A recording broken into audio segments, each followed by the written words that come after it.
Girlz TV. We have an amazing episode for you guys once again this week. Unbelievably close to my face. I got to meet up with some up-and-coming designers, and I got to check out what is the latest fashion trend for this season. Okay, are you serious? I know. Hold on. You covered fashion? I'm doing fashion again. No, but seriously though. That's the first time ever on Girlz TV. Groundbreaking stuff. Joy and I also got the chance to check out Japanese drumming called taiko drumming.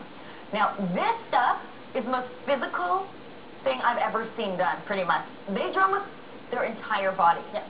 And then Joy and I tried it. And now we hurt a lot. Yeah, my arms, my legs. I think we should have stretched a little bit. At all, actually, before we started drumming. I thought, drums, not so much. No, because it's more like, you guys will see later on. Now, this isn't the first time we've caused ourselves bodily harm on a shoot for the show. It's true. Do you remember boot camp aerobics? Or any aerobics for that matter? I would prefer not to remember boot camp aerobics. Canoeing? Right. Oh my God. After a while, this would be painful. Yeah. The worst being kick cardio combat. That was hardcore. I didn't complete that part. I think I did 20 minutes, and then the guy told me to do a push-up, and I was like... Remember bum burn and wakeboarding? Yeah, I remember bum burn.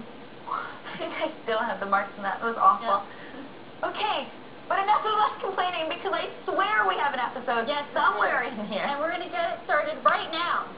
There's a new movie coming out called Coach Carter, starring Samuel L. Jackson, and it's actually based on a true story, and I got the chance to interview Ken Carter, the man the movie was written about. Yeah. And here we go. Are you some preacher, man? Because God ain't going to do you no good in this neighborhood. Leave the gym. I ain't scared of nobody, because I'll lay you out. I don't think so. Teachers ain't supposed to touch students. I'm not a teacher. I'm the new basketball coach. So, tell me about your reaction when someone comes up to you and says, we want to make a movie about your story. The first phone call I received, and they asked me, Brian Roberts from Tolan Roberts Productions called me. I actually hung up the phone on him. Because I thought it was my friend playing a joke on me. I'm going, please, come on. And then he called back and he goes, now if you hang up the phone again, I'm not calling back. Did you help write the screenplay? Yes, I work with the writers. I work with the producers. And I work with the directors. And I spent a lot of time with Mr. Jackson at basketball games. Talking about philosophies, and, he became a coach. You see him in the huddles, doesn't he sound and look like a coach? When one man struggles, the entire team struggles. You have an incredible gift up here. Do you realize what an opportunity that is for you to get out of here? Tell me how much of the film is actually true. Because usually when they do these kinds of real-life stories, they change them a little bit to make them movie-friendly. No, this movie, you see, there was a lot of conflict in this movie. I would say, 98.5. But the running they did, yes, them thinking out at night to go to the party, you know what I mean?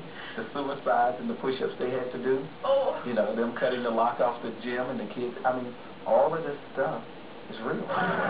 Gentlemen, we have 6 players failing at least one class. We have failed each other.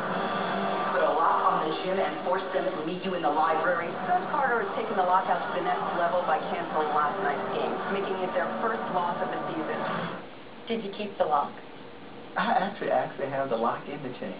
Do you really? Yes, ma'am, at home. I actually have the lock in the chain at home. This contract states that you will maintain a 2.3 grade point average, and you will wear ties on game day.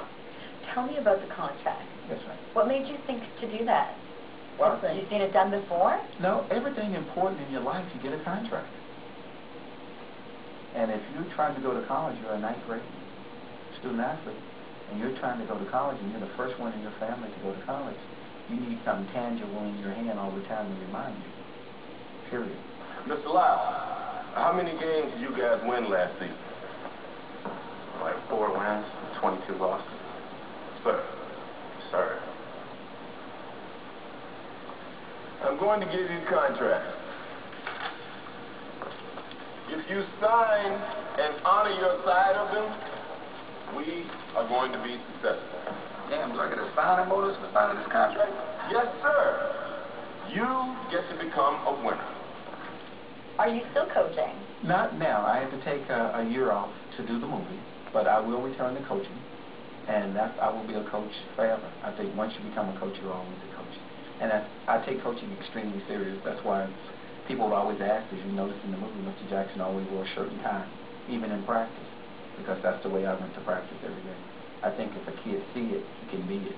Paramount Pictures and MTV Films present. What do I gotta do to play? Whatever you want me to do, I'll do it. Tell me why people need to see this movie. Young people need to see this movie. The story of you. Well, I really think it's a very powerful message, and it's a really simple message. And this message says this, just real simple, that being respectful and being accountable and having integrity will never, ever go out of style. Period. If you improve 1% a day in 100 days, you're 100% better. Once that triumphs, we all triumph, right? Woo! We're gonna finish what you started, sir. Samuel L. Jackson, Rob Brown, Ashanti. I came to coach basketball players, and you became students. I came to teach boys, and you became men.